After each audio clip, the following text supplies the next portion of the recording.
যাকে ইচ্ছা বিভ্রান্ত করেন এবং যাকে ইচ্ছা হেদায়েত দেন। তোমরা অবশ্যই তোমাদের কৃতকর্ম সম্পর্কে জিজ্ঞাসিত হবে, আর তোমরা প্রবঞ্চনার জন্য শপথ করবে না।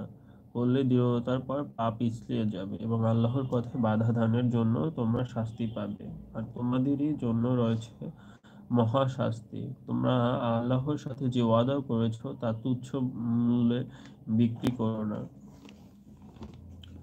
আল্লাহর কাছে যে বস্তু রয়েছে তা তোমাদের জন্য উত্তম, যদি তোমরা বোঝো। তোমাদের নিকট যা আছে তা শেষ হয়ে যাবে এবং আল্লাহর কাছে যা আছে তা কখনো শেষ হবে না। আর যারা ধৈর্যশীল তাদের তাদেরকে কাজের চেয়ে উত্তম পুরস্কার দিব। যে ব্যক্তি নেক আমল করবে, মুমিন নর নারী সেই যে হোক, তাকে আমি অবশ্যই এক পবিত্রতম উত্তম জীবন দান করব। তাদের কাজের জন্য আমি অবশ্যই তাদেরকে উত্তম পুরস্কার দান করব। যখন কোরআন তেলাওয়াত করবে তখন তোমরা আল্লাহর আশ্রয় খুঁজবে অভিশপ্ত শয়তান হতে।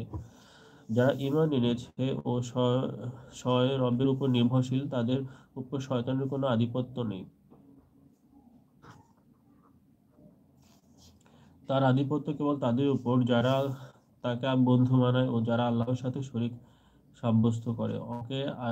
ওকে আয়াতের স্থলে অন্য আয়াত নাজিল করে, আর নাজিল সম্পর্কে আল্লাহ ভালো জানেন। তখন তারা বলে, তুমি মিথ্যা রচয়িতা। তবে তাদের অনেকেই জানে না।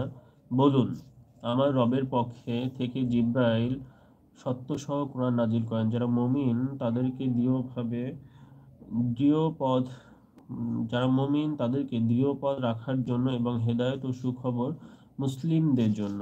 আমি জানি তারা বলে, তাকে তো এক মানুষই শেখায়, যার প্রতি তারা একটা আরোপ করে, তার ভাষায় তো আরবি না। অথচ এই কোরআন স্পষ্ট আরবি ভাষায়। যারা আল্লাহর আয়াতে বিশ্বাস করে না, আল্লাহ তাদেরকে হেদায়েত দেন না। তাদের জন্য রয়েছে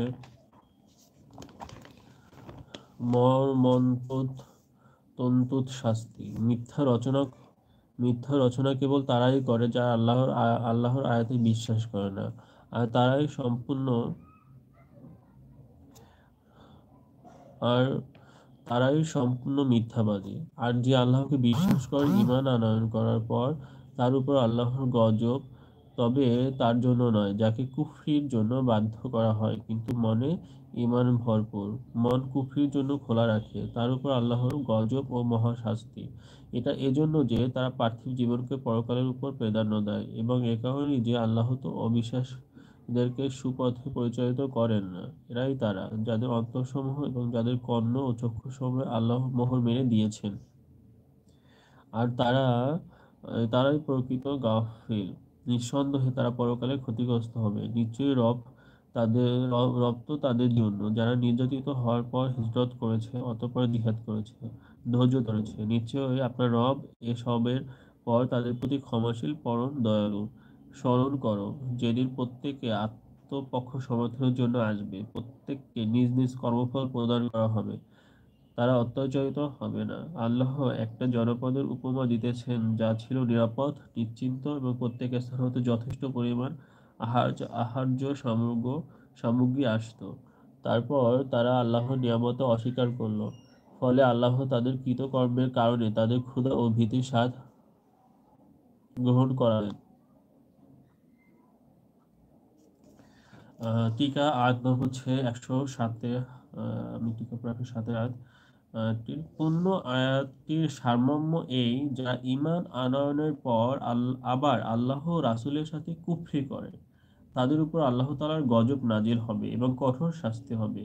কিন্তু কাফিররা যদি কোনো মুমিনের প্রতি বল প্রয়োগ করে, অর্থাৎ হত্যার ভয় দেখায়, তার দ্বারা কুফরির বাক্য উচ্চারণ করায় এবং সে ঈমানের উপর দৃঢ় ও অবিচল থেকে কুফরিকে অন্তরের সাথে ঘৃণা করে, তবে এরূপ ব্যক্তি প্রাণের ভয়ে কুফরির বাক্য মুখে উচ্চারণ করলে তার প্রতি আল্লাহ তাআলার গজবও হবে না এবং তার শাস্তিও হবে না।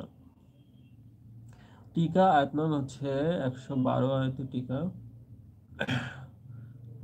পূর্বকালের বহু জনপদের এই দশা হয়েছিল যে বাহ্যিক নিয়ামত এবং জীবিকার সুব্যবস্থা ছিল, এবং অভ্যন্তরীণ নিয়ামত তথা রাসূলগণের আগমনও হয়েছিল। তা সত্ত্বেও তারা বিধর্মাচরণ করেছিল এবং দণ্ডিত হয়েছিল। সুতরাং মক্কাবাসীগণকে সেই জনপদগুলোর অবস্থা শোনাচ্ছে যে, তোমরা যদি সেরূপ করো তবে তোমাদের